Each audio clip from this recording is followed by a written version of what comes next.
Bom, então aqui o tópico 6 do capítulo Funções da Literatura, da segunda edição do livro Teoria da Literatura, do Vítor Manuel de Aguiar e Silva. É a segunda edição, é uma edição lá de 1969.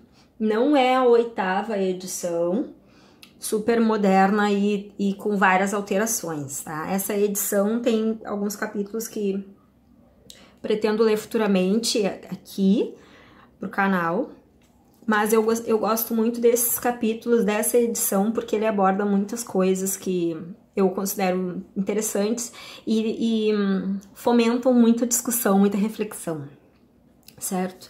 Então, assim, esse tópico 6 vai falar sobre catarse. E a catarse, entendida conforme Aristóteles, que foi o cara que utilizou esse termo com intenção, né? Então, a catarse, segundo Aristóteles, a gente pode usar várias palavras possíveis, tá? Essas aqui que eu utilizei lá nos longínquos anos da universidade, a definição como purgação dos sentimentos e paixões humanas. E aí, um dos pontos muito importantes da gente considerar aqui é que, para o Aristóteles, a poesia, e no caso aqui a gente vai ver que a tragédia, principalmente, né? A poesia não tinha uma função, entre aspas, de gerar prazer, né? Aquele prazer grosseiro e corruptor, né? Mas um prazer puro e elevado. Depois a gente vai entender, daqui a pouquinho a gente vai entender o que seria esse prazer puro e elevado, mas não seria um prazer, aquele prazer lúdico, né? Hedonista, né? Digamos assim. Então não é um prazer leviano, né? E aí, para o Aristóteles, esse prazer ele deve ser entendido segundo uma perspectiva ética, que abrange uma famosa definição, mas enfim, dependendo da tradução, a gente vai ter essa definição de várias maneiras, né? E aí aqui, a definição de catarse, ou melhor, de tragédia, enfim, que seria uma imitação da ação. E aí aqui eu acho interessante a gente relembrar o Platão, quando Platão fala sobre a poesia ser a cópia da cópia, né? Lembram que tem um mundo das ideias, e aí tem um mundo das coisas, e aí tem a poesia. Então, a poesia é a imitação da imitação. Logo, a poesia, ela seria muito inferior tanto às coisas que ela imita, como principalmente às ideias que estão acima de tudo, né? Então, nesse caso, para o Platão, era tudo cópia da cópia. A poesia, ela tinha um valor muito baixo para o Platão. Para o Aristóteles é diferente, porque para o Platão, a poesia imitava as coisas do mundo. Para o Platão, a poesia imita a ação. Então, as ações do mundo e não as coisas do mundo. Essa é uma distinção bem importante entre Platão e Aristóteles. E aí, essa imitação é uma imitação elevada, imitação completa, dotada de extensão, numa linguagem temperada, com formas diferentes em cada parte. Enfim, esses detalhes aqui, desse trecho, a gente compreenderia melhor se a gente estivesse lendo lá no contexto da poética, com tudo que o Aristóteles já estava dizendo antes de chegar nesse ponto. Mas o mais importante é que essa imitação, através da tragédia, serve, a imitação ou a tragédia se serve da ação e não da narração. Então, as ações, aquilo que é feito, que é executado, e por meio da comiseração e do temor, provoca a purificação de tais paixões. Aqui, então, seria como apenas a compaixão e o temor, ou o medo, de certa forma, é que causariam ou provocariam essa purificação, né? Então, a catarse é como se fosse, assim, uma depuração, sabe? A intenção seria depurar os sentimentos ou as paixões e os vícios humanos. Né? Então, o Aristóteles tomou o vocábulo catarse da linguagem médica. Aí é que vem um pouquinho desse caráter, dessa explicação toda de ser uma purificação, né? De forma que cause uma limpeza, de certa forma. E através dessa limpeza é que é gerado o tal do prazer. O prazer que a gente vai entender que não é aquele prazer viciado, né? É um prazer ético. Não é um prazer simplesmente estético, assim. Então, esse processo purificador da natureza, de natureza psicológico-intelectual. Então, pensem, é um prazer que não está voltado às paixões, que é aquilo que é apenas do sentimento, que é justamente isso que o Aristóteles... Então, pensem assim, ó, se é com compaixão e com temor, ou seja, medo. Então, medo e compaixão seriam sentimentos. Esses sentimentos vazios ou puramente por eles próprios não seriam suficientes para que acontecesse essa catarse. Então, essa catarse, ela precisa ser desse nível psicológico intelectual. Para quê? Para que se possa depurar, né, extirpar esses impulsos irracionais, ou que seriam apenas os sentimentos, todos os nossos impulsos emocionais ou sentimentais, enfim, a gente precisa de uma clarificação racional, então a purgação dos elementos excessivos e viciosos.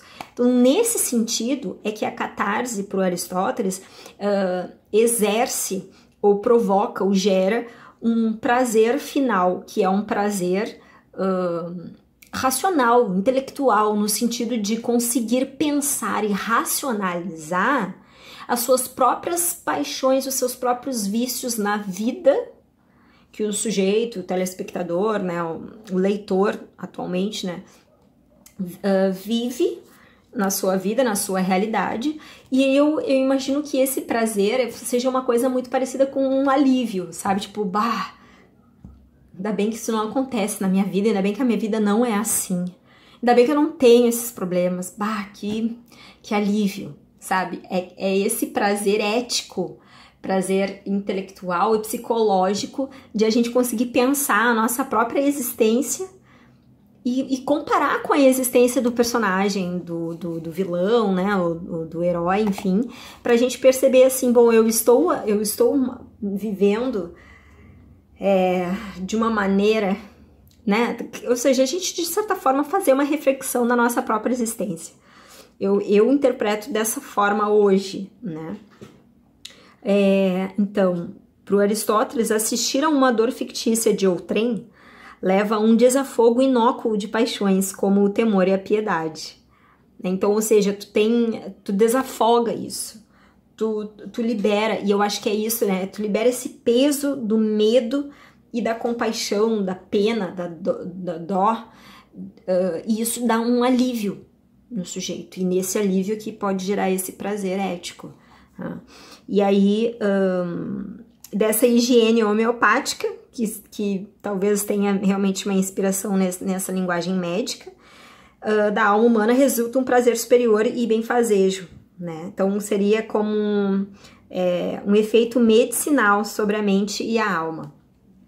Então não é à toa que deu, enfim, deu muito certo ao longo de muitos séculos assim a interpretação da obra literária, enfim, a partir da catarse, porque acho que foi muito forte mesmo essa preocupação do Aristóteles, enfim, essa questão aristotélica.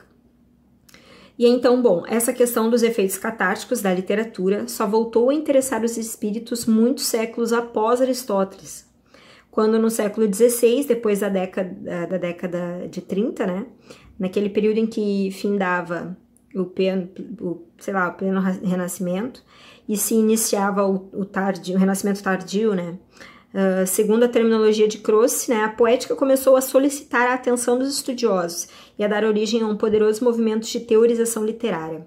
Bom, então aqui a gente vê que ela perdeu força durante um tempo, retomou essa força né?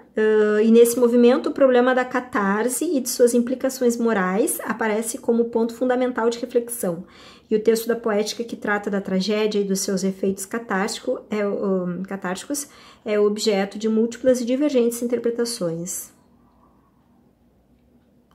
E realmente não é fácil a gente interpretar a poética, e isso de certa forma dá um alívio, né? Porque são tantos caras que já tentaram interpretar, a gente tem tantas leituras e tantas interpretações e traduções e tudo mais, que o nosso esforço, ele é válido. Então, a gente lê a poética e a gente tentar compreender, de certa forma, assim, eu não acho que a poética seja um livro difícil de ser lido. Eu só acho que ele não pode simplesmente apenas ser lido. Ele precisa ser debatido, precisa ser conversado, né? A gente precisa pensar sobre aquilo que é dito.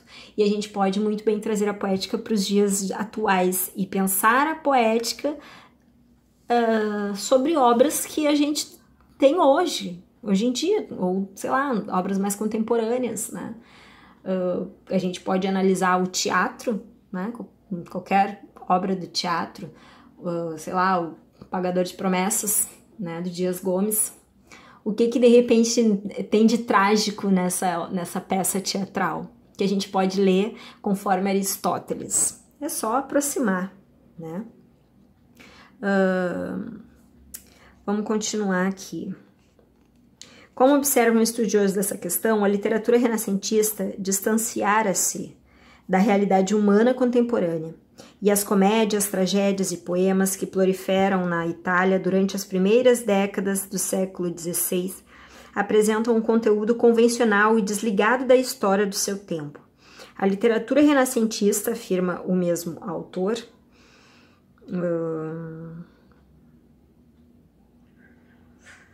nas suas ambições mais específicas, permanece uma literatura de evasão, de estilizações petrarquistas ou clássicas, né? A visão moral da época é seguramente a da tradição clássico-cristã e é a profunda, humana, serena visão que encontramos expressa no Furioso, que é uma obra literária.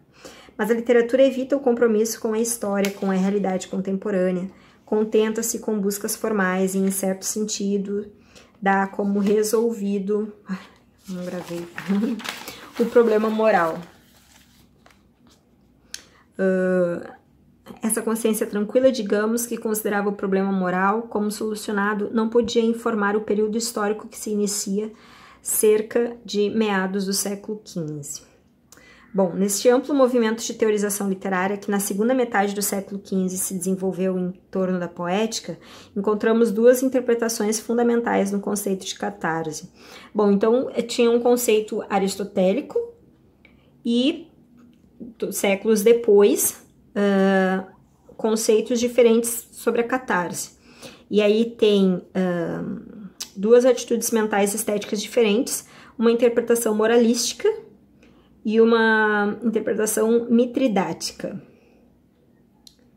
Então, vamos ver o que essas duas interpretações têm de diferente e o que elas trazem de novo, de novidade, no caso, para a questão aristotélica da catarse, no próximo vídeo.